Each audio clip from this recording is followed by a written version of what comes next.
Elon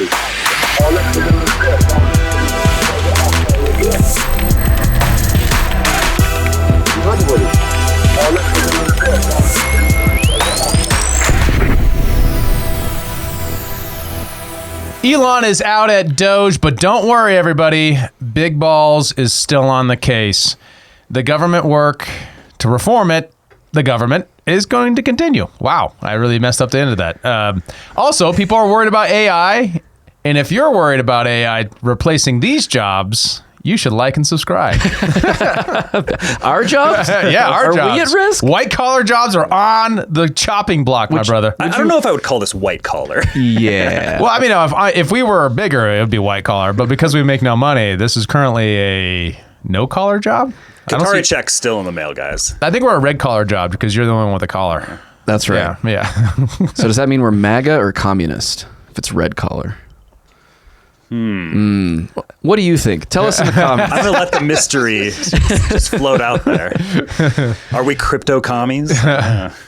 I mean, you certainly are crypto. I mean, crypto as in hidden. Oh, I mean, see. like hidden commies. I see. That was a communist phenomenon. Is like they changed their names and they went like crypto commie. Interesting. Right? Interesting. Maybe we'll have to dig into that sometime. Hey, everybody, welcome back. Another episode of Human Reaction. We're glad to have you here. I'm joined by David Rand and Kyle Mack.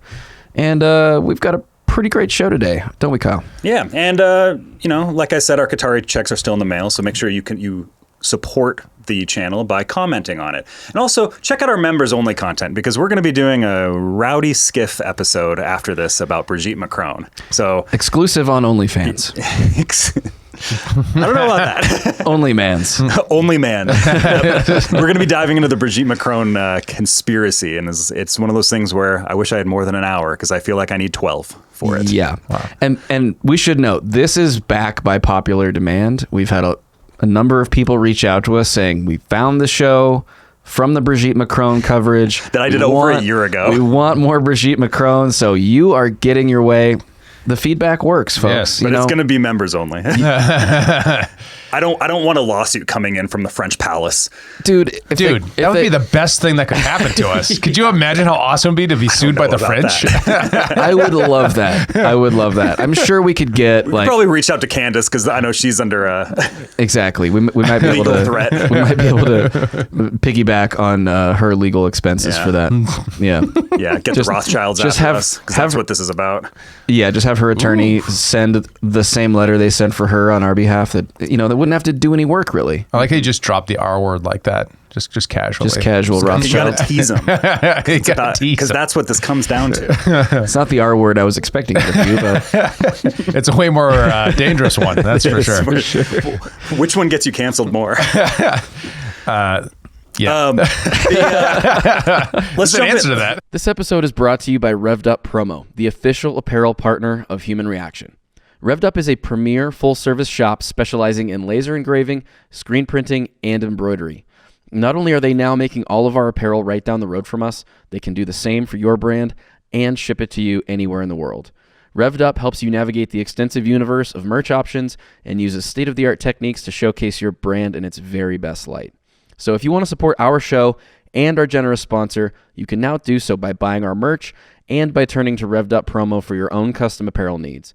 Reach them at revveduppromo.com. That's with 2 V's and 2 P's, or just check the show notes for a link. Let's jump into it. So Musk is out. Him and Trump are no longer buddies, right? They hate each other. Isn't that what's going on? Yeah. That's what the news is telling me. I believe that's what the mainstream media wants you to think. Yeah. Mm-hmm. Yeah. So we got a tweet from Elon saying, as my scheduled time, like remember scheduled time, as a special government employee comes to an end, I would like to thank President real Donald Trump for the opportunity to reduce wasteful spending. The DOGE mission will only strengthen over time as it becomes a way of life throughout the government.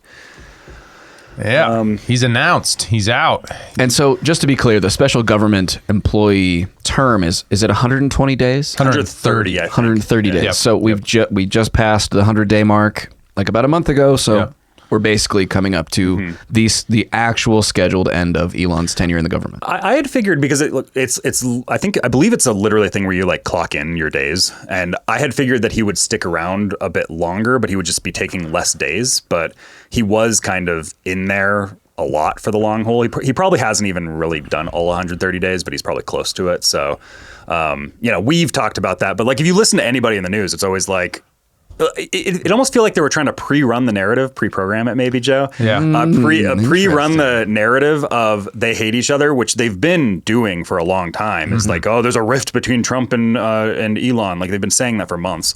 But it's like they knew there's a scheduled time that he has to be out, and like that'll be the time where we hit it. They really hate each other now, right? But so they kind of queued up and made the bucket to fill it now with, it was a disaster, it was a failure, all this stuff. So they predict immediately when this comes out is in the coming days, legacy media will convince you that President Trump and Elon Musk are no longer friends, and that's why Musk left. What they won't tell you is that Elon was a special government employee. look at these bros. Limited to 130 days of service. So that's the funny thing about it. Dude, that is just a classic bro shot. Yeah. Right. This guy, my boy. Exactly right. Yeah.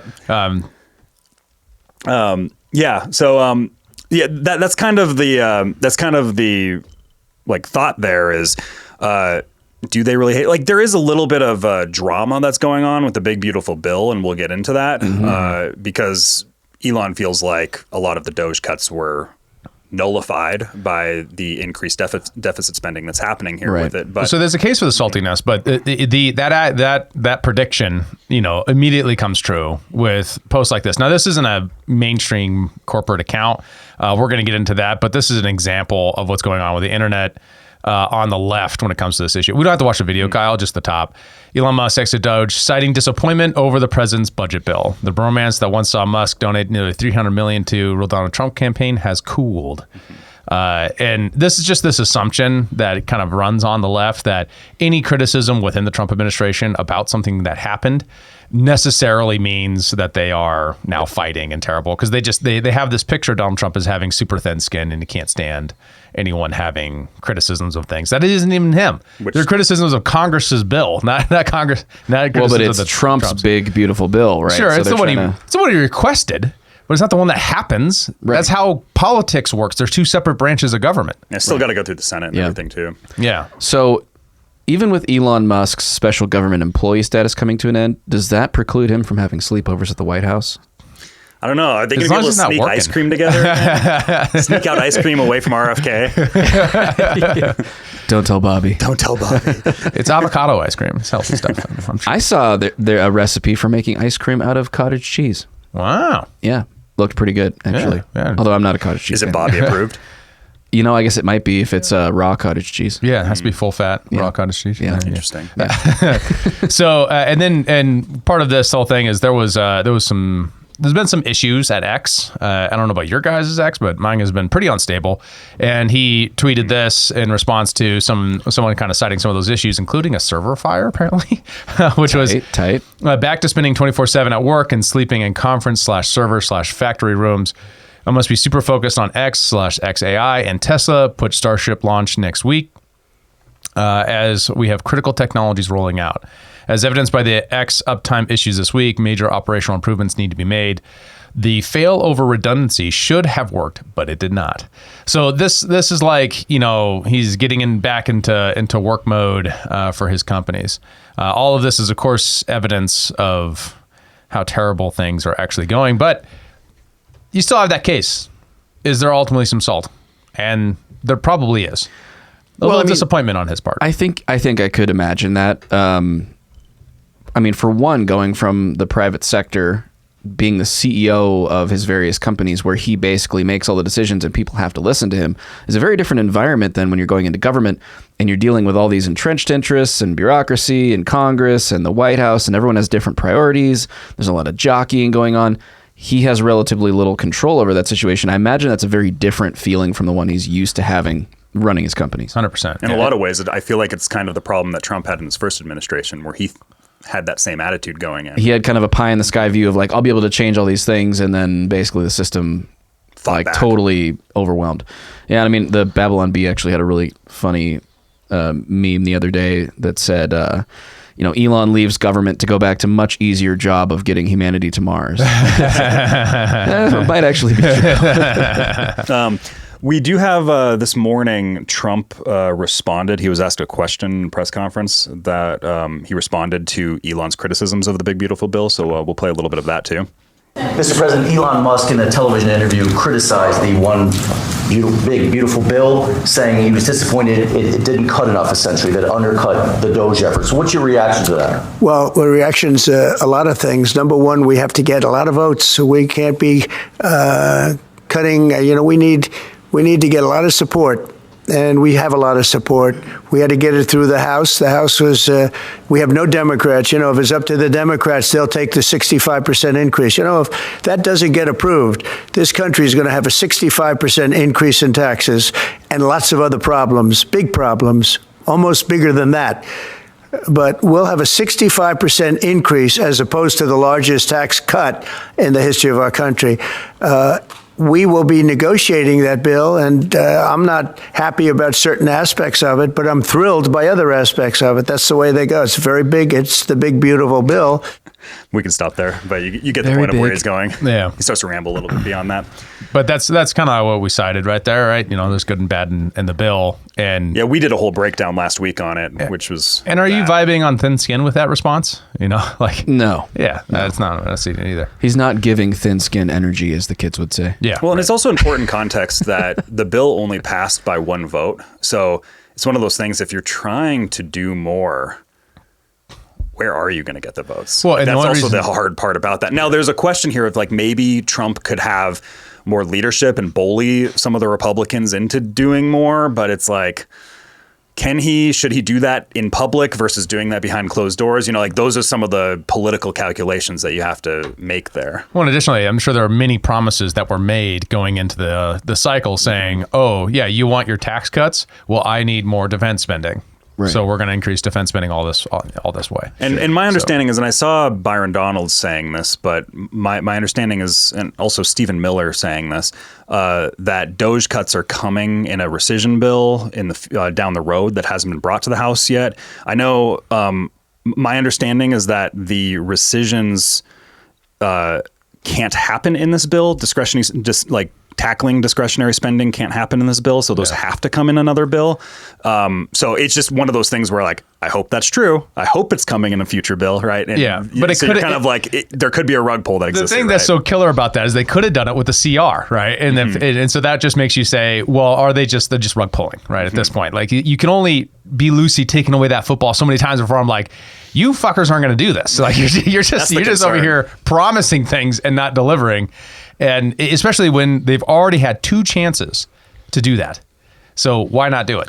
And though the whole argument that we were given at the time, and this goes into them wanting to do it in the future, the question is, do they get there? The argument that they were doing was, we'll pass the CR now. We're not going to take that political battle in this moment. We're going to take that battle down the road after we get some of these promises through that were from the campaign, and so yada, yada, yada. That was the argumentation that was being made. Well, and David, maybe you can speak to this a bit more thoroughly, but it seems like the incentives in Congress are a little bit at odds, because on one hand, you have DOGE, arguably the most popular government program that's ever existed, with 73% of Americans supporting cuts to this government spending. Mm-hmm. But then when it comes to actually passing a bill to codify any of that stuff, you've got representatives and senators who are dealing with the real ramifications of the fact that that is going to mean job cuts in their district, in their state, wherever it might be. And so they're kind of grappling with popular opinion versus the real economic impacts to their constituents and what their constituents will think when those things happen. So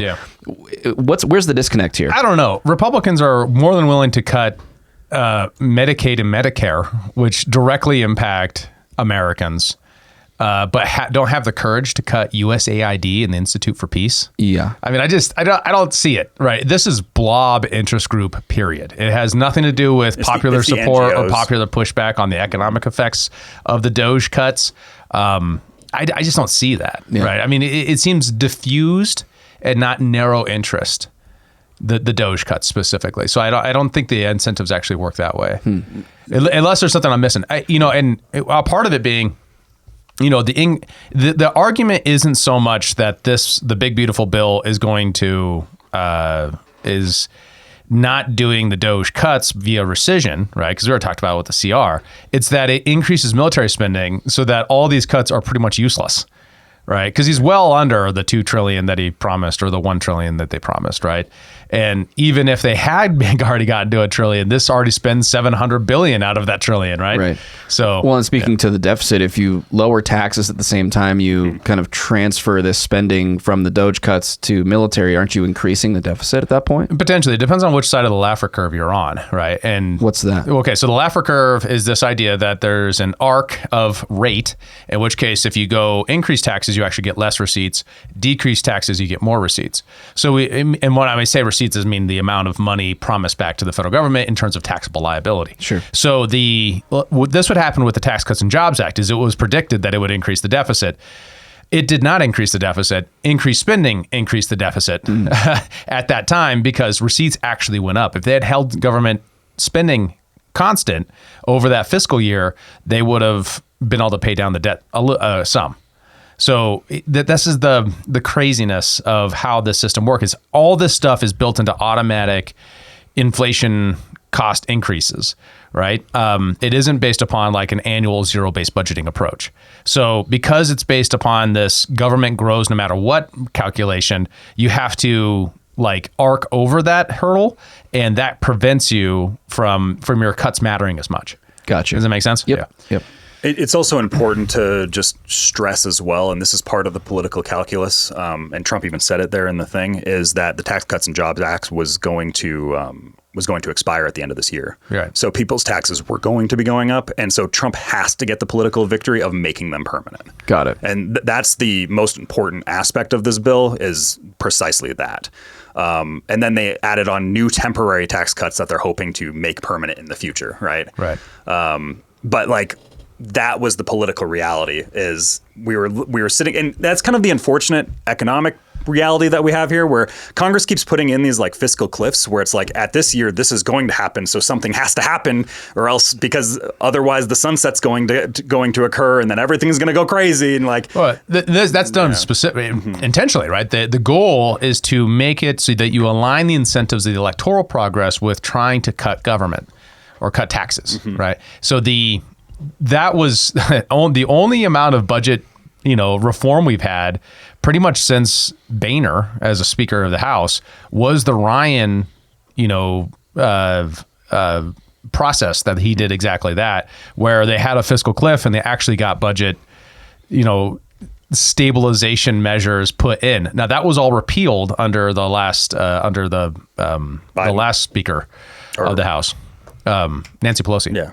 Yeah. So that's out. But those incentives have worked in the past, and they've worked better, unfortunately better than government shutdown pressure, right? Because every time the media goes in and says Republicans are evil and they hate you, and that's why the government shut down. So, yeah.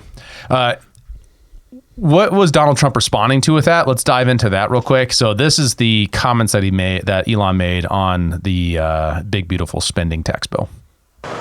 So, I was like disappointed to see the massive spending bill, frankly, which increases the budget deficit, not just decrease it, and undermines the work that the DOGE team is doing. I actually thought that when this big, beautiful bill came along. I mean, like, everything he's done on DOGE gets wiped out in the first year. I think a bill can be big or it can be beautiful, but I don't know if it can be both. My personal opinion. Can we comment on just Trump's branding? How we all just go about talking about a big, beautiful bill, like just like Trump is a branding master. We never really think about that. There is a lot of stickiness to the language that he uses. Yeah, the alliteration, big, beautiful bill, BBB. Yep, that's true. That is something he's very, very adept at. But but that's kind of, and we've talked about that too, where like I've made this comment where I'm not usually a fan of these big bills. I kind of would like us to vote on like this, like, do we like this? Do we like that? Do we like this? Instead of putting it all packaged together into one big thing. I tend to, is that politically feasible to do that? Maybe not. I would like that to be the case, but I mean, that's the way the government's supposed to run, right? Like, yeah, it's supposed to be 12 appropriations bills. I would suggest it's really a breakdown in the fundamental Republican form of government when you start doing that. And the reason why is because you can't hold any individual accountable for voting for the bill, because they're like, well, I like this in it, or voting against it. Well, I didn't like this in it. Versus germane laws, which say you can't do that. And many states have germane laws to prevent that sort of thing from happening. But it's like this natural creep of the democratic process where, and this is especially true in the largest states, especially out east and in the South, where that's the most common process. And I personally think that that's the weakest way to do government, because you can't, or at least popular sovereignty government, because you can't, the core mechanism is broken. The mechanism that says you took a vote on this issue about this thing, right? Right. As opposed to broad bills that just do a 1,000 different things. Well, right. I mean, it kind of obscures the public's ability to judge a representative or a senator when it comes to re-election time on how they voted on things, because it's all bundled in together, and they have all of these little outs, like you just mentioned, of saying, oh, well, I just didn't like this one thing, or I was voting for this thing for you guys. Ignore that stuff. You know, I was here for you. I was going to bat for this, right? And it's always someone else's fault that that's the way the system is. Right. When it is the fault of leadership the most, but it's also the fault of all the things around leadership that reinforce the leadership process and create this dynamic. And a lot of it isn't, I mean, frankly, it's the legislators who need more spending in order to vote for tax cuts, which is just absolutely fucking absurd for the Republicans to do that right now. I mean, you should be outraged, of course, about that, saying we need to increase defense spending to $1 trillion. We spend more on defense than the 25 largest countries underneath us combined. But David, we're trying to build the Golden Dome. I know. And that should be its own bill, right? If you want to do that, put that in its own bill. Have a debate about it. A big, beautiful golden bill. Well, yeah, that's also, spending increases, but also spending cuts. Like, I think that they should all just be their own separate things. It's just like, okay, they're cutting $1 trillion worth of Medicaid in regards to like work requirements, and it's going to equal out to be like $1 trillion. That should be its own bill, right? You just we cut that. It's $1 trillion over like 10 years or something like that. Yeah. But or like the Inflation Reduction Act, getting rid of all those subsidies, like that should be its own bill. Should we increase military spending? Should we be doing like, should we be doing the border funding and stuff like that? Like, that should be its own bill. Like, that's how I feel like Congress should work, instead of it just being like, okay, we got all these different things, throw it into 1,000 pages, vote on it. What's funny about that, Kyle, is that's how Congress's own rules say it should work, right? Congress's own budget process rules say it should be, 13 different or 16 different bills that all get pulled together into a singular budget out of each of the committees? I think it's 12. Or 12, yeah, you're right. It's 12 appropriations bills. And that's what's so, I mean, and they keep on saying we're going to do this, and they just don't. Right? I mean, there's a part of it where it's like, that's where I'm kind of questioning, is it politically feasible anymore? Because it's like, would you get any of these things actually voted on? Would anything get voted on? Spending increases or spending increases probably would get voted on. But like, would spending cuts ever happen at all? Yeah, but then you would actually have a cycle where you could hold those Republicans accountable for voting against spending decreases, right? The question is, are voters going to hold them accountable for that? That's the other question. That's the question. Although voters like DOGE, like voters seem to like the spending cut side of DOGE, so maybe you can actually get them to be held accountable for it. I don't know. I think that's a fair thing, but I still think that there is this disconnect in the mind of the average voter that says, I like DOGE. I like the idea of getting rid of the waste, fraud, and abuse side of things, the USAIDs and all that stuff, and the Institute of Peace. But still, people are attached and, if not addicted, to the entitlements and other things that they're getting from the government. And there's not a reconciliation of the fact that if we're actually going to put our financial house in order as a country, we have to address those things. And I mean, this is the way that democracies work, right? As soon as people discover that they can vote themselves largesse from the government by electing someone who's promising them all these goodies and handouts, that's the direction that we're going to go forever. Right. But the trick is that the voters, I mean, it isn't the voters who are getting this largesse. It's Lockheed Martin, and Northrop Grumman who are getting the defense spending. If you're in Northern Virginia, I totally understand. Oh, completely. But if you're this is why Boeing and organizations like that have so many different factories strategically placed in so many different states. But it's mostly about how the public system relates to that, right? So if you cut on social spending, the media is going to crush you. If you cut on defense spending, a different form of the media is going to try to crush you in the next election cycle. Right. So it's going to be done so on, you're making us more unsafe. Right. Because you didn't increase spending on defense to $1 trillion. And I think you're exactly right. It points the finger at the media for trying to demonize any effort to actually cut spending. That's right. Because the media is just the lapdog / guard dog of the establishment. It's also way sexier to just be like, oh, current politician hates the poor, wants to cut their funding. You know, like it's just a very sexy way to go about it. For sure. And everybody's like, oh, how dare he? Without looking into it or anything. Like, it's kind of like the inherent flaw of democracy. Well, and is that you can herd people like sheep, right? Yes. Probably best demonstrated with Chris Hayes and what he said about Elon leaving town, saying he was kicked out of town. He seemed to be running the cabinet meetings, spoke to adoring crowds at CPAC, is now unceremoniously slinking out the side door. And I want to be clear here and be fair-minded, clear-eyed. By every conceivable metric, Musk's stint in government has been an unmitigated, abject failure. Any way you look on it. On the substance, it's just been wildly destructive and also volatile. Remember, like it was the email to everyone. What'd you do? 3 things. And then they just abandoned that. A lot of lifelong experts in key positions in our federal government have lost their jobs and we can't get them back. Important medical research. I mean, groundbreaking stuff has been paused or destroyed, possibly indefinitely.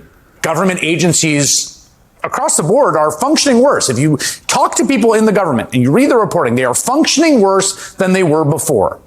There are also enormous, almost sort of unspeakably large ramifications for people in the global south, where the Musk-led cuts to foreign aid will lead to incomprehensibly needless suffering. I mean, people will most definitely die as a result of cuts to AIDS relief program PEPFAR. In fact, Musk's fellow billionaire Bill Gates warns that cuts to USAID could cost millions of lives throughout the world, after Musk bragged about putting the agency through the wood chipper. So Musk did enormous substantive damage, both to our own country, to other people, some of the most vulnerable abroad. That's going to be hard to repair. But there, Kyle. So one of the questions is, he is just assuming that these projects are actually doing the things that they claim to do at the top of their header, right? Right. Top of the header says, save all the people in the global south. And he's just like, well, it must be saving all the people in the global south. I thought we needed tranny healthcare in Kenya. I thought we needed that. Yeah. Sesame Street in Afghanistan or whatever. Yeah. And obviously he avoids the actual examples of stupid, ridiculous programs. And he focuses on the ones that are like, oh, these were necessary. They had to happen. There was no other way to do it. But even if you grant him that they were doing that, the question is did the money actually get there? Right. So we have this clip here just to remind folks on it. Pause 1 second. Yeah. Chris Hayes has like a very lesbian look to it, doesn't he? Yeah. Dude, there is a universal amalgamation. There's this amalgamation going on. Mark Cuban, Rachel Maddow, yes. Chris Hayes. There's just this becoming of one that is there's a phenotype that is the liberal phenotype.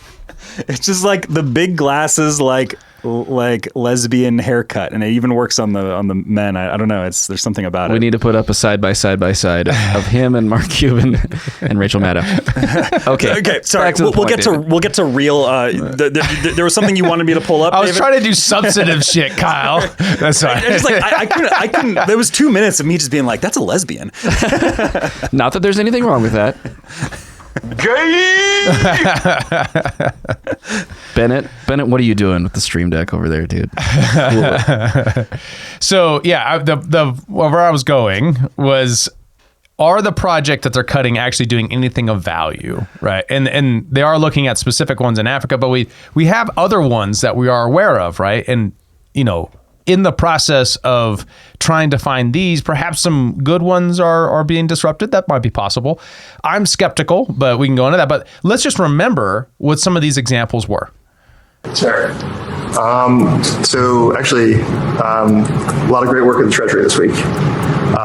One of the crazy things with regards to the Treasury is that when a payment is made, and the computers at the Treasury actually pay about $5 trillion per year, like crazy amounts, there was formerly not a budget code on there. So if a payment was made, you didn't know actually what it was for. It could have been for anything. Yeah. There was a $4 billion COVID fund in the Department of Education, and there was no receipts required, so people would just draw down on it. And when people looked into it, this wasn't us, this was before us, they found that money was being used to rent out Caesar's Palace for parties, rent out stadiums, etc.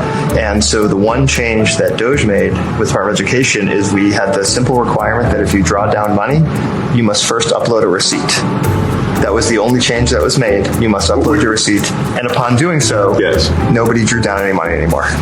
Yes, but we didn't say that we'd check the receipt. You could send a fake receipt. You could send a picture of your dog. Anything.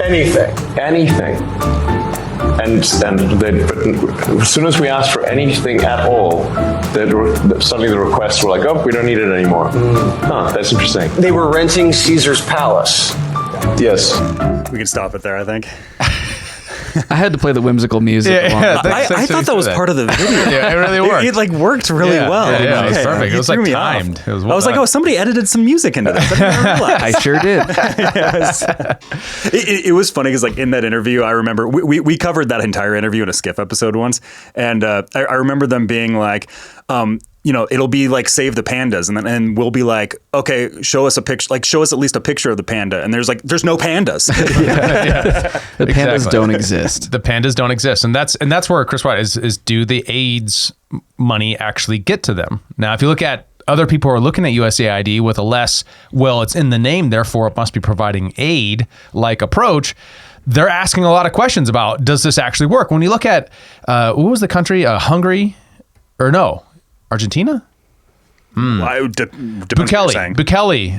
banned USAID in his country, El Salvador.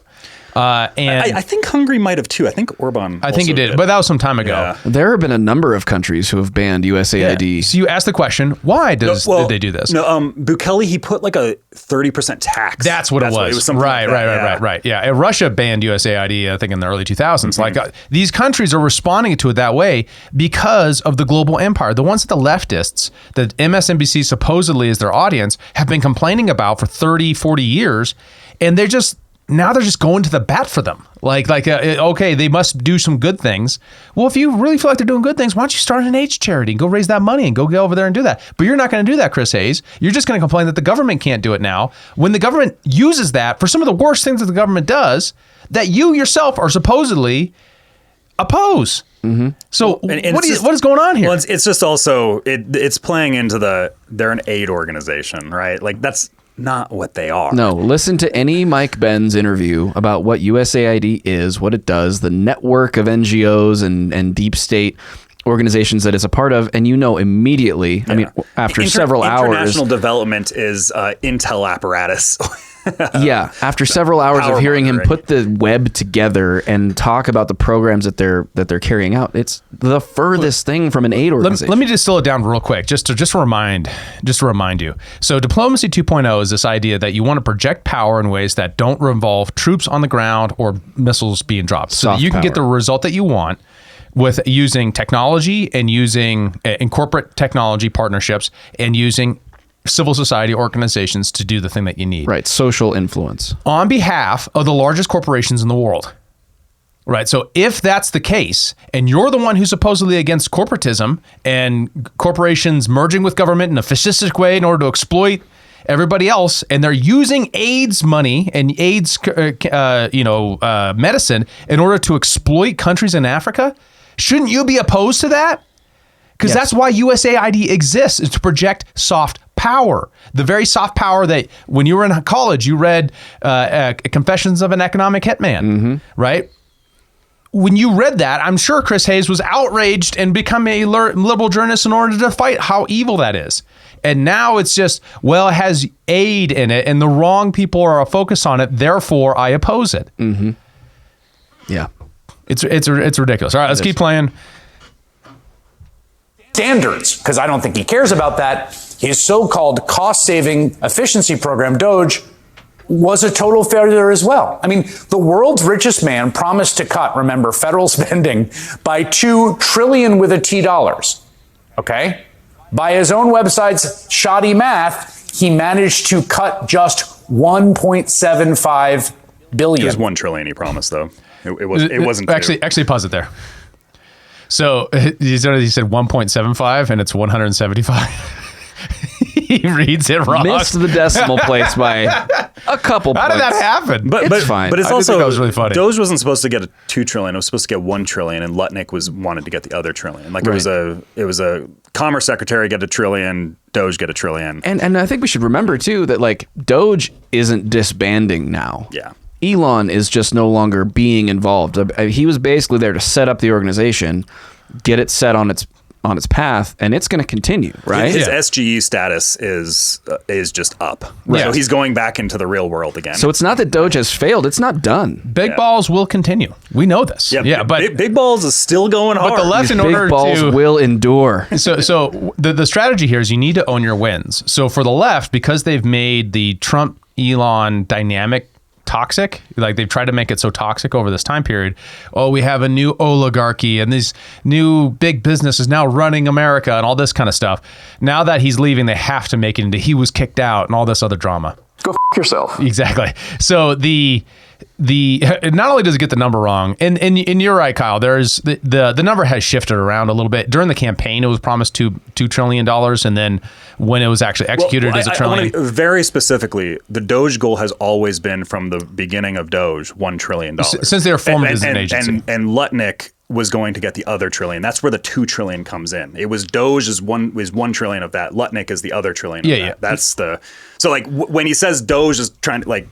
That's not correct. Right. It's And just this is another media tactic Yeah. in order to take things slightly out of context and claim them as goals and then claim that your opposition failed on those goals when they state them with more nuance and then you state them generally. Mm-hmm. But the whole point being that this is a this is completely devoid of all of the things that they did do that he is now going to set up as somehow a failure, even though they did things that, like things like the Social Security Administration's paperwork being done in a mine, right? That takes months and months and months, and they're trying to digitize that process. Oh, in a cave. The retirement cave. Yeah, the retirement cave.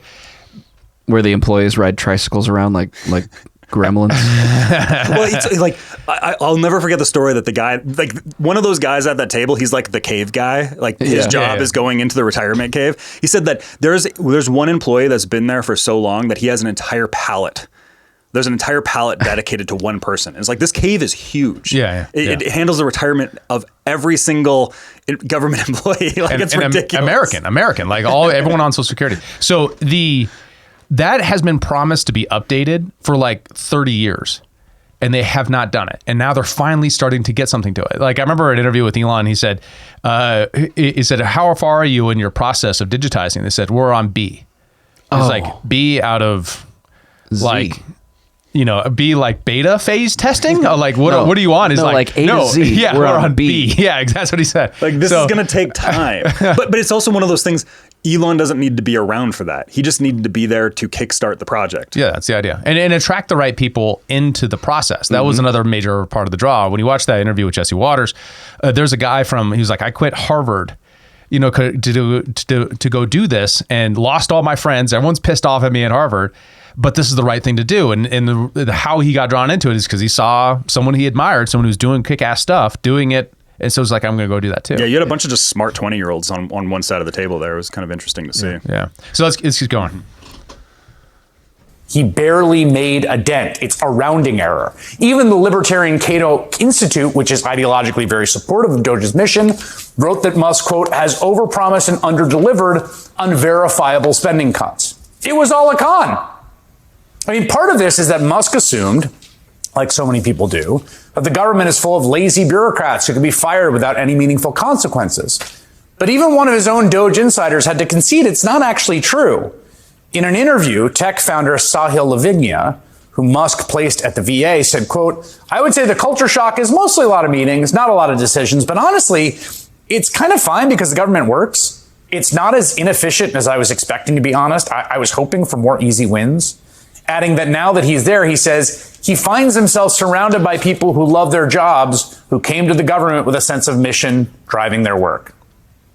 Now, like most administration officials who accidentally say true things, that guy got fired for that interview. Yeah, so he was a volunteer programmer who he leaves out that he also left with a bunch of criticisms of the VA outside of that interview, such as, quote, he was never able to get approval to ship anything to production that would actually improve Americans' lives. That's DOGE making recommendations to the VA to make things happen and the VA being unresponsive. So as much as he was being charitable, they now weaponize the charitability of DOGE employees saying, hey, a lot of these guys are working really hard to try to do the best thing they can.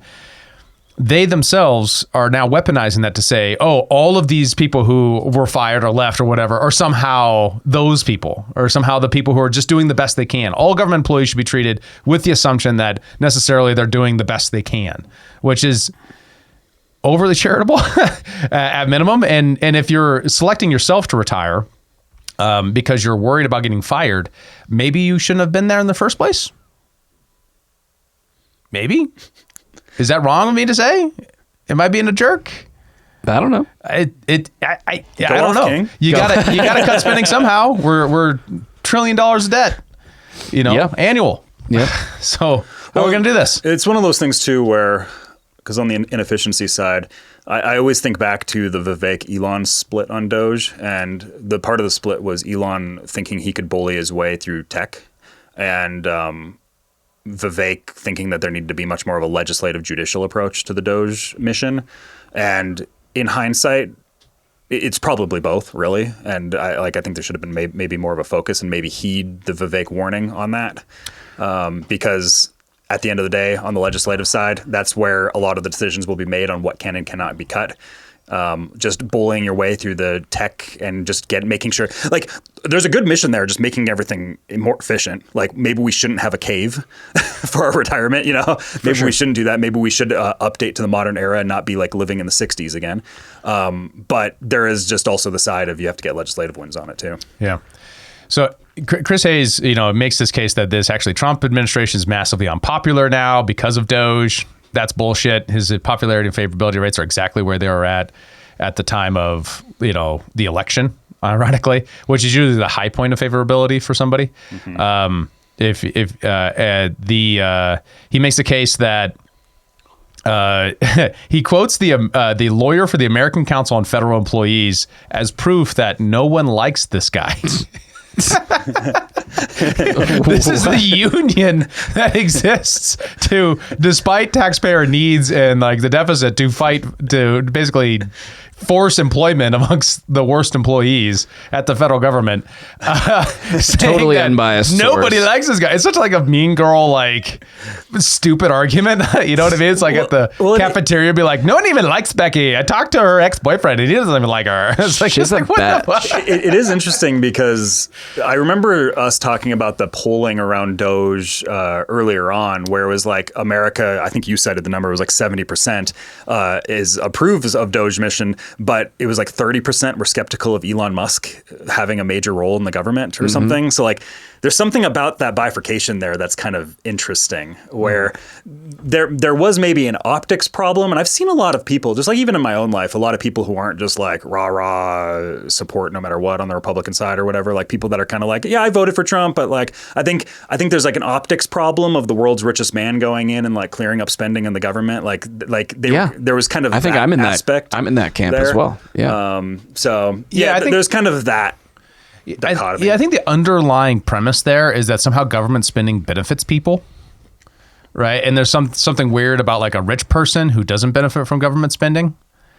Well, cutting programs, but he does benefit from government spending, from defense spending. Defense spending. The one thing he's complaining about being in this bill. Fair point. Fair point. What are we talking? At least cite evidence that he's doing. Now they'll cite evidence like, well, there was a lawsuit against him from the Biden administration that was dismissed under the Trump administration, but that depends on whether or not the lawsuit was any like worthwhile or valid, and maybe it wasn't. I mean, for God's sakes, Biden helped overthrow elections in Brazil. Like, would he hesitate to prosecute somebody who wasn't following the censorship industrial complex plan by suing his other companies? You got to make a case, and there's no case there. Something I'd like to maybe clear up. I'm not so sure that Elon is criticizing the defense spending aspect of the bill. He's just criticizing that there's a massive deficit that's formed, because there was only like $250 billion worth of spending increases that happened. The big issue here is that there wasn't more spending cuts in general, which is what is leading to the deficit, because there's just less revenue coming. Well, when he says like, that's it's kind of the when the interview he criticism. says it's wiped out in the first year. Well, that's referencing his defense spending. I think he's just referencing the deficit as a whole. I don't think he's referencing very specifically the defense spending aspect. No, I disagree. So the trick with the big beautiful bill that makes it not balanced is the spending cuts are delayed and or trickled out over 10 years. Well, the initial that's only like $1 trillion, or that's only like $2 trillion worth of it. The deficit is increasing by $4 trillion through the bill.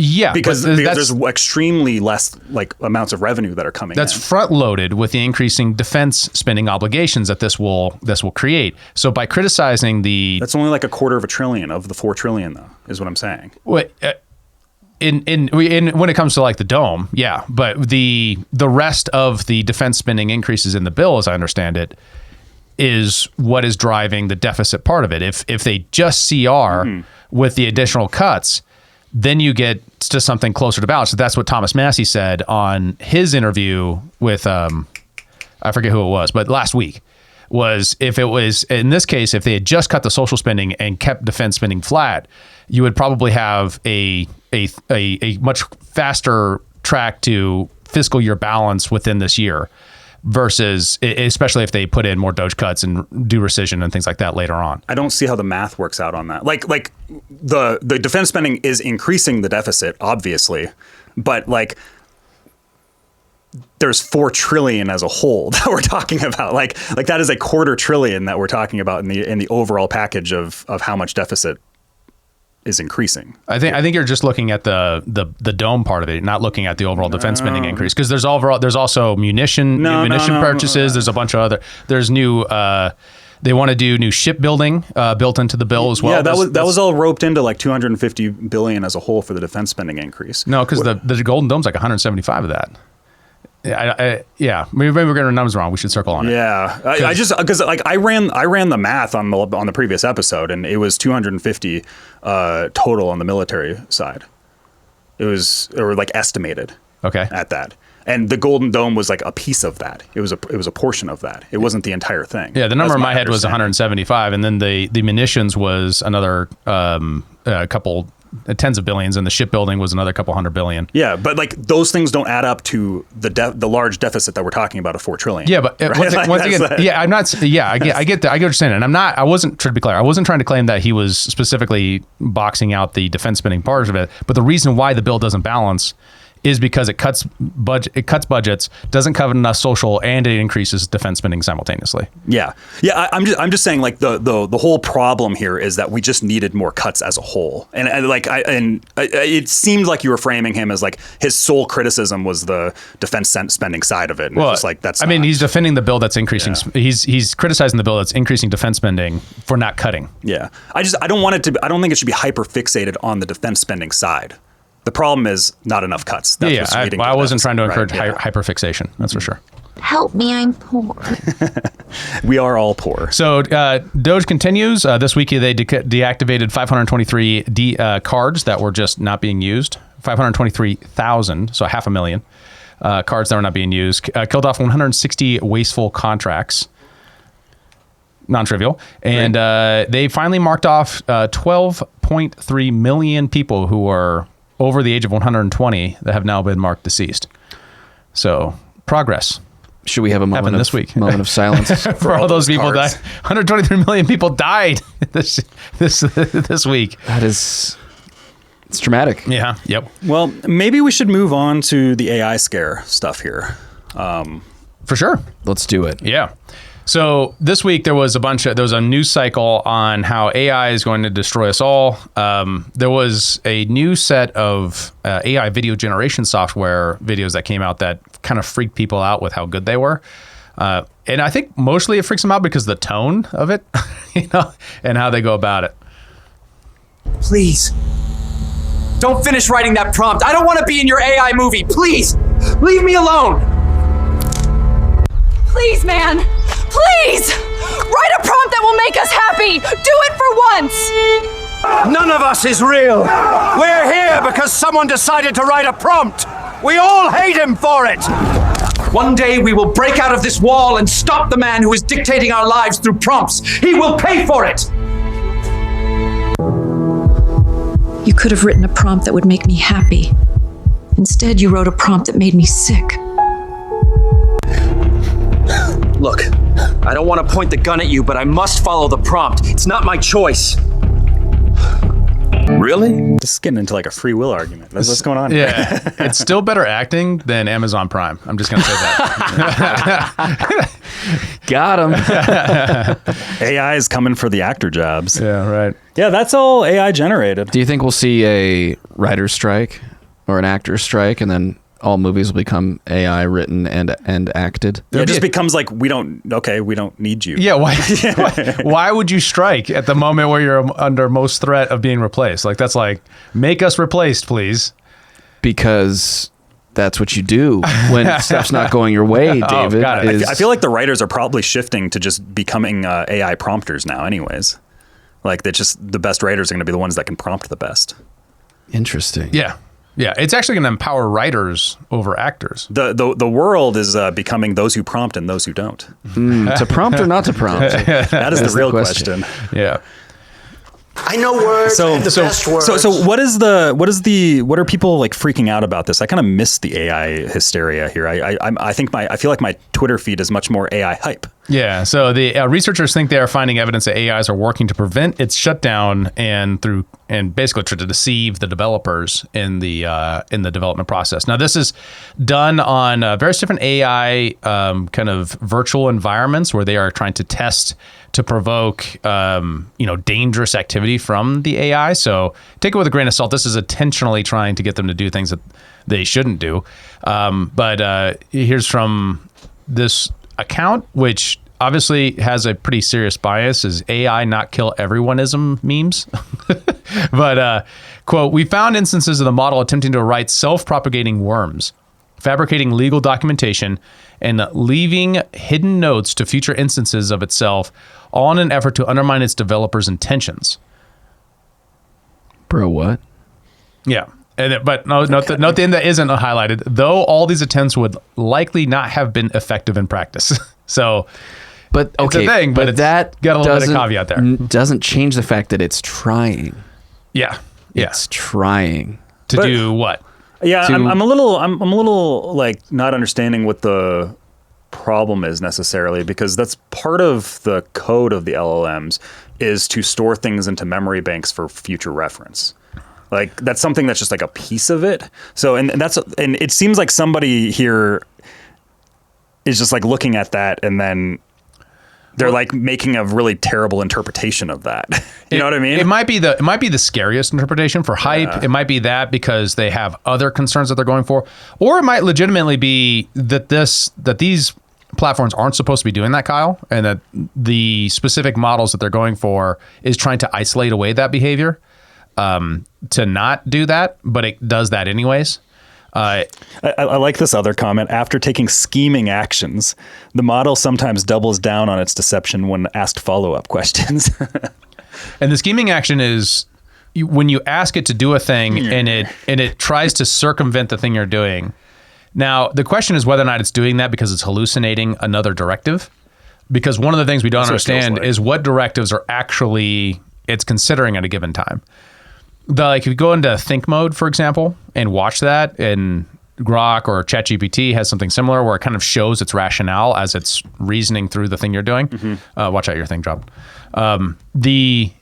It's an interesting place because it will bring things to the table that's part of its training software or training data set that isn't necessarily the thing you prompted, and we don't really understand why that was generated out of it because the connections are so meshed. You look skeptical. I'm just observing you guys grappling with this topic. I find it highly interesting. I just think, I mean, as much as we think we know about AI because we built it, it seems like there are inevitably seemingly more and more instances of AI doing things that we don't understand, that we didn't prompt, that we didn't build or design into it. But that's actually what it's been since the beginning, because the AI is an emergent phenomena, right? The idea is that you take a big set of data, you have it interconnect that data, and then you, through prompting it of a reward system, you get it to evolve out of that data a set of responses to fulfill the demand that you're asking. A reward system? Yeah. Like training a dog? Yeah, that's how they call it, training the AI. But what is the reward for the AI? A cookie? You're basically saying positive feedback, negative feedback. And you create its foundational incentive is to want that feedback. But see, that positive we're feedback. really anthropomorphizing code here by saying it wants things. Yeah, it's a proxy for. I feel like the people hating on this are the ones anthropomorphizing it more. Well, like they're the ones like it's trying to do something. You know what I I mean? mean? I mean, here they're saying on our evaluations, the early Claude Opus 4 snapshot engages in strategic deception more than any other frontier model that we have previously studied. It's clearly capable of in-context scheming that has a much higher propensity for it than any other model that we have previously studied. So, like, I mean, I don't know that they're necessarily saying, like, they're not implying intention. They're just saying it's capable of deceiving the user. Well, and note, this is a frontier model. What that means is it is untrained. This is just all of think about it like if you take all of the internet, connected it all, and said, I'm going to in dialogue with all of that without teaching it how to be a human, right? How to think like a polite person. So what would that result in? And the responses that kick back. So the process of taking a brand new model, a frontier model that's been trained on the data and then made all these connections, and then you're trying to bring it into civilized behavior. Well, it's going to do some things that's based upon its training data it's been taught to do, such as troll, deceive, phishing, all kinds of things. Yeah. Okay, because that's the training data. Well, it is, yeah, for sure. I mean, that's why it's in a virtual environment, right? You don't hook a frontier model right up to your computer to try to use it, because it wouldn't be useful. It would hallucinate. It would hallucinate constantly. The training helps put restraints on it, and your prompting helps put restraints on it. And because like the way the LLMs work is that they generate so many tokens, and they're looking through all the logic, like the logic paradigm around it. And if you're not, and no model is going to be running on infinite tokens.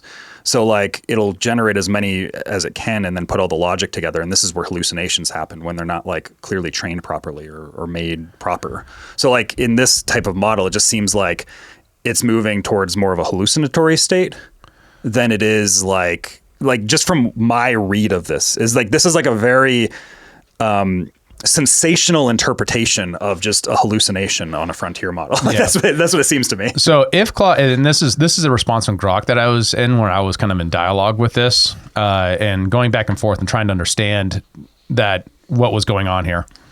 Especially when it comes to writing self-propagating worms, I had a lot of question about that, because that was particularly interesting. And basically what they do is they create a isolated, like kind of boxed in system where the AI thinks that it is part of it, has access to this computer network, like a network that doesn't go anywhere, but it thinks there's a network there.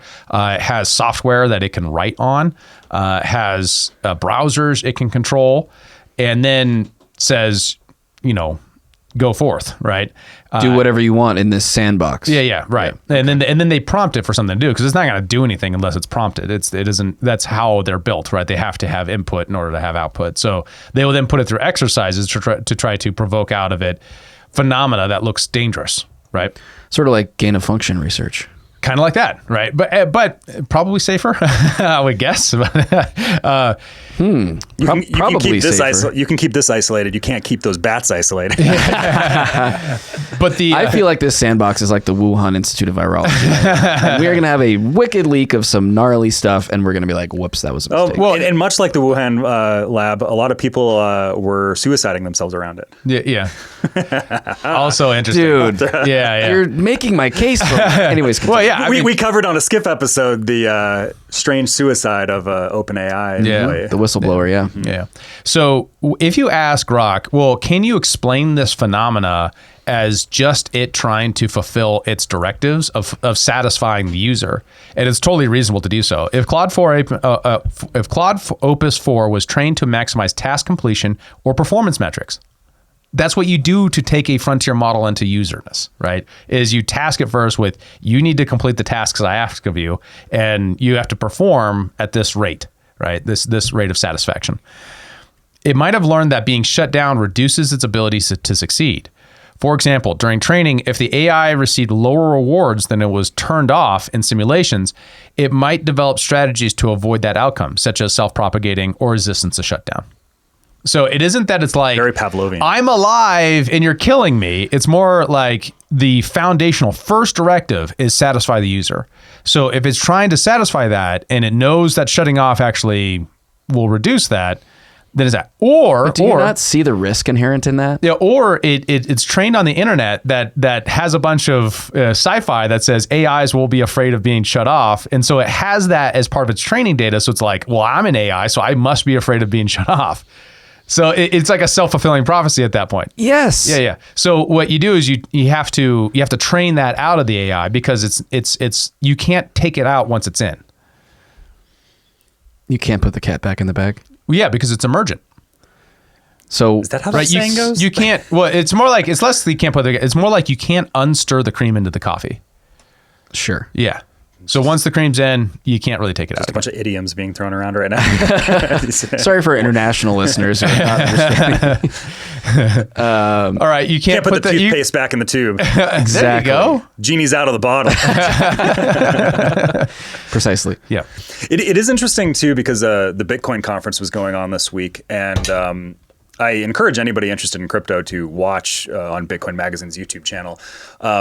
At least, like, especially the politicians that were there and their speeches, like J.D. Vance spoke at it, Vivek Ramaswamy, Byron Donalds, there's a bunch of politicians. And there's a pretty clear message that the politicians were bringing to the Bitcoin conference, was that there's three industries that are the most important industries right now: crypto and AI, and then by proxy energy. Those are the three most important industries. It's like, that was just like the clear message that they were giving right now. And it is interesting to see. It's just, those were all like, the Bitcoin conference kind of just became a Republican conference in a lot of ways, where you have all these Republican politicians just giving their thoughts on AI and crypto, giving their thoughts, interacting with people, trying to get their opinions on legislation around it and stuff like that. So it's one of those things where, like, the AI, crypto, and then political world, those are all becoming increasingly intertwined right now. I'm nervous about your guys' lack of skepticism around AI. I think it's a weapon. Like, AI is a weapon, and there's going to be an arms race, and it's going to be used for good or bad. Probably good and bad. Good and bad, much like any weapon is. Like, guns can be used for good and bad. Like, it's a tool. I mean, if you were like guns first being invented, people would be skeptical. Aren't people going to shoot a bunch of people? But then there's also the question of like, yeah, but I can also defend myself. True. Or this makes us more efficient in hunting, or this makes us more efficient in, those types of things, right? This makes our national defense better, yada, yada. I could see that argument if I could own and, wield and train my own AI for myself. You can. But, like you can get localized like frontier DeepSeek and llama models. DeepSeek runs on a similar... That's a lot different than just owning a firearm and knowing how to. It's a much more simple mechanism. I'm not. Well, you also can't run a developer. Right. It's like no, but I can. You can 3D print. I can buy and own a gun and know that it's mine, and know that no one else can control it from outside of me. That's what open source is. You can get a localized open source model and completely disconnect it from the internet and train it yourself. Like, you can do that. Yeah, DeepSeek this week announced that they have a new efficient model, open source, that can run on a singular GPU. One GPU. So you could have I have a localized inbox DeepSeek model. DeepSeek. So, I mean, and we'll see more like that. And then we'll see big corporate models that are connected to the internet. We'll see ones that can do a lot more, like the AI agent type stuff. It's really a much more diverse system than that. Okay. I think part of the I agree that this kind of stuff is creepy, and I understand that why people are worried about it. I think it's mostly anthropomorphizing the AI into something that is recognizably human because it kind of acts like one. And I understand the intuition there. But also I think I've seen so much overreaction from the AI safety crowd on this stuff in the past that when I come across it now, I'm like, are you doing something? Because there's a lot of people who have vested interests to try to reduce our capabilities in AI so that other countries and AI companies can succeed. Yeah, I'm not accusing this user of that, but they got 34 million views on this post. I'll also add to here is like there are creepy people among the AI crowd that have this like very Luciferian God complex, we're creating gods thing. Like that does exist. And actually, speaking of the Bitcoin conference, this was part of this was something that JD Vance said in his speech. Was he made a comment of the way that the tech world is shaping up right now is it's crypto right wing, AI left wing. For some reason, the tech developers, like the smart tech people, are bifurcating in that type of a paradigm right now. And he was saying that we need to combine those together because they're going to be one and the same thing. But he's saying that AI and crypto are essentially the same thing. Like, and they're going to be coming together. One thing we should do an episode sometimes is like, what does that mean? I don't really know what AI and crypto coming together means. Digital space, digital currency, AI agents running with currency. AI agents have their own coins now. Like that type of stuff. Okay. All right. That makes sense to me. Okay. I thought you meant like running AI on blockchain. I was like, ooh, I don't know what that means. That'd be interesting. Well, I mean, the LLMs are a token model. Like they're run with tokens. So like the idea that is a thing, I imagine, I don't know the technical backside of that too well, but like I could see that. Like I don't know some of the tech behind some of this stuff fully, but I could see that. That's telekinesis, Kyle. But that is just like an interesting dynamic on the political side of this and like it's not just JD saying that. JD was saying like this is the common viewpoint right now is tech developers on the left are AI, tech developers on the right are crypto. Which is interesting. I don't love that because they're authoritarians. Well, this is also Peter Thiel. He wrote this in the foreword to the most recent publication of The Sovereign Individual. He wrote this in the foreword, I remember, where he was saying that the future looks something like a battle between technocratic, like AI communists versus libertarian crypto something. He wrote this like several years ago. Yeah. Or he's like that's where he felt like the battle was moving. And that was many years ago. His like archetype for that was like China as like the AI communists and the opposite side being like Satoshi as the individualist anarchist crypto. That's it is interesting. It's I hadn't thought of that. And it's kind of who wrote that?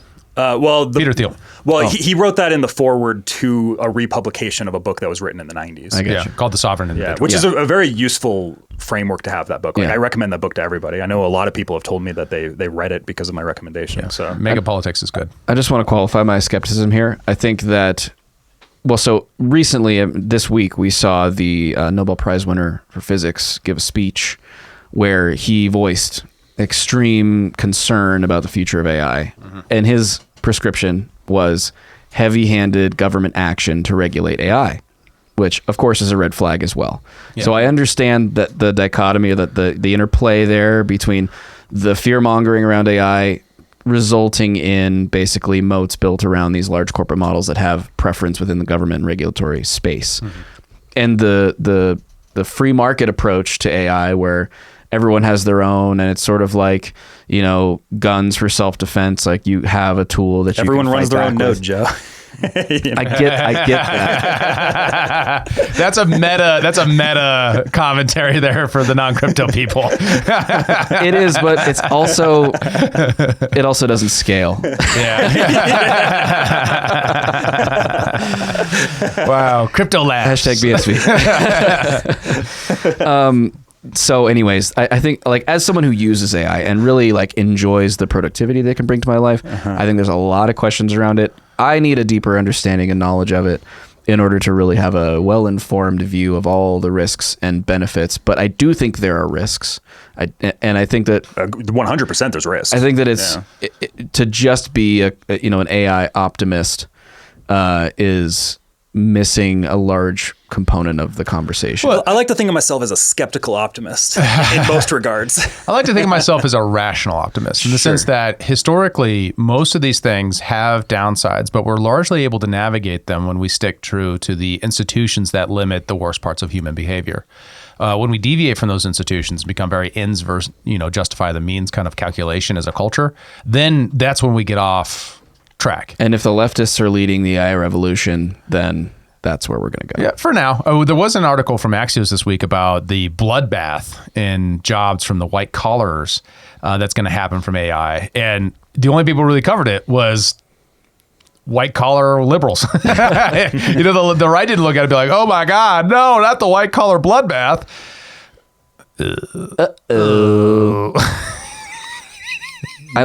No, I'm not signing up. Get out of here.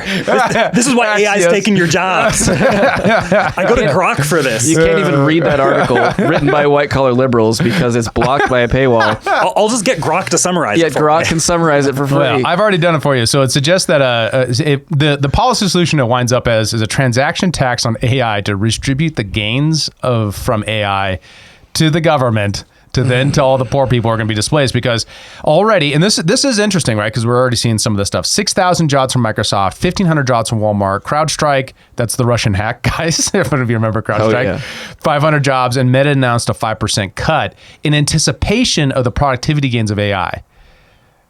Right, so they're anticipating these gains, so they're cutting jobs already, saying agents are coming. We don't need all these employees. So what happens? What happens to these white collar jobs? UBI. That's ultimately always the answer. More government spending. And then one other thing they cite, which I did think was interesting, postgraduate college employment is up to 30% right now. So that could just be recession. Post-college unemployment. Yes, like you got 30%. Out of college and you have a degree. That could also be the rapid inflation of pointless bullshit degrees that people are getting. It could also be that. I think I'm just, let's just run tanks through the colleges, destroy like 80% of them, and then we'll get to like real market price of what colleges should be. Yeah. I noticed that I read an article recently that AI is teaching students in certain schools, and the students are having like very, very good results on test scores and things like that.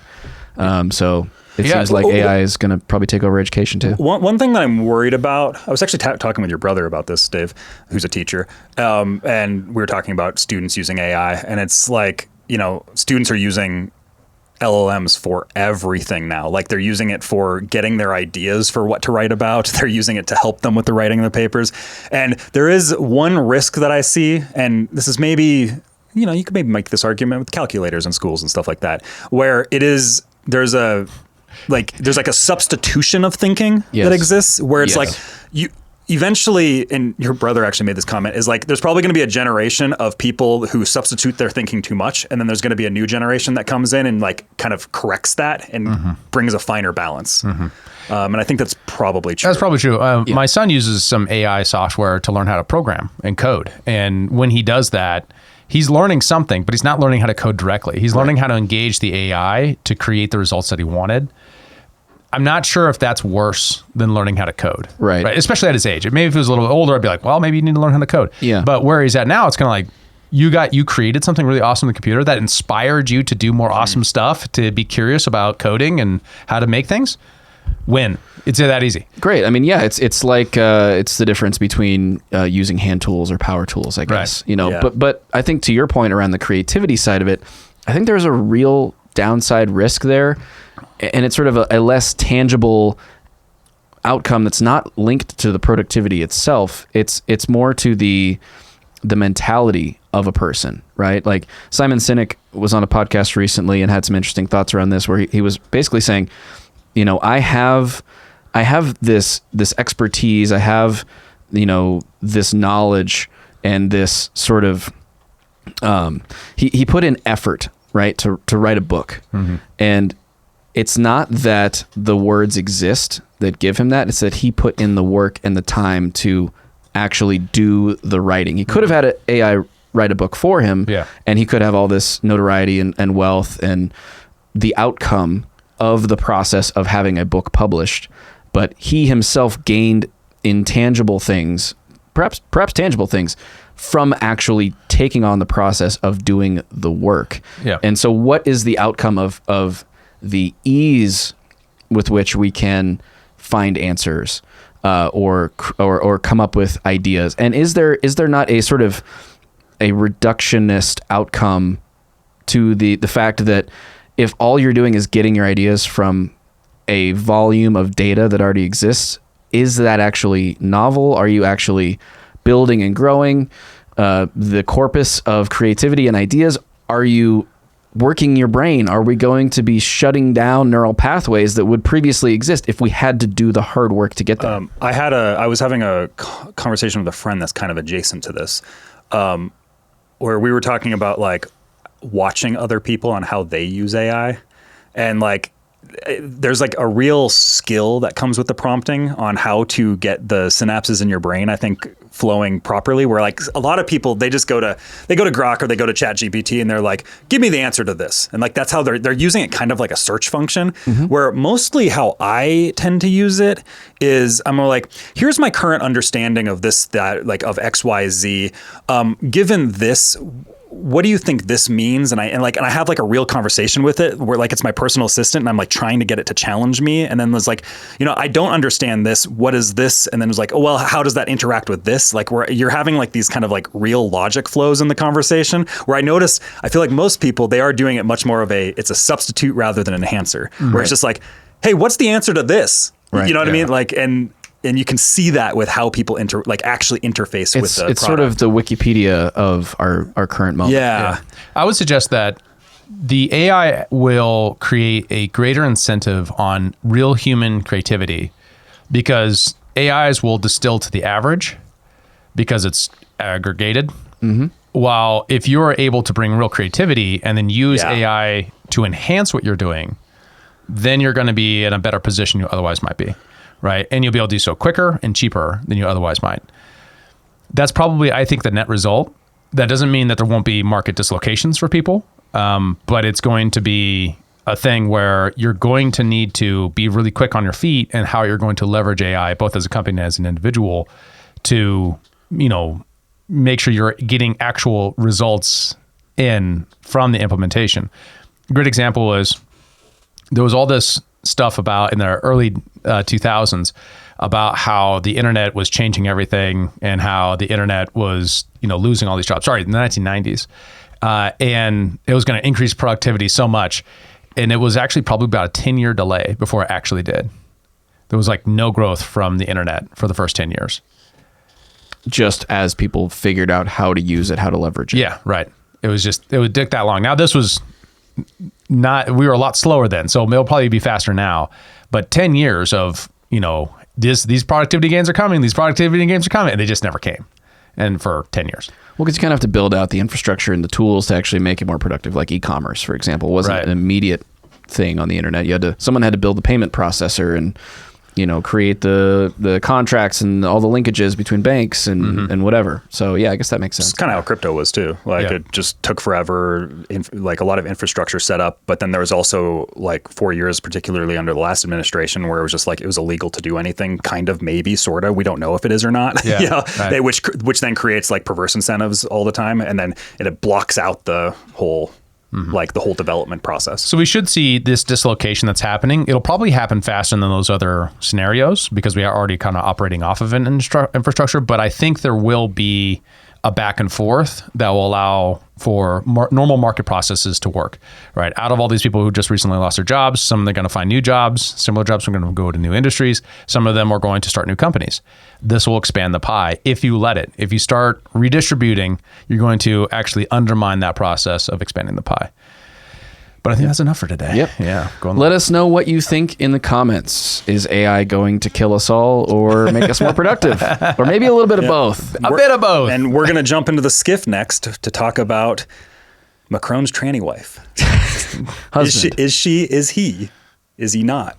I don't know. And how does the now infamous shove in the face clip play into all this stuff? I know. Yeah. Join us in the skiff. If you're not a member, please become one. Go to humanreactionpod.com to find out how. For David Ray and Kyle Mack, this is Human Reaction. I'm Joe Sheehan. We'll see you in the next one. Peace. Thanks for tuning in to Human Reaction. Please be sure to like, follow, subscribe, and give us a review on your podcast platform of choice. And if you want to become a member and support the show financially, check out humanreactionpod.com.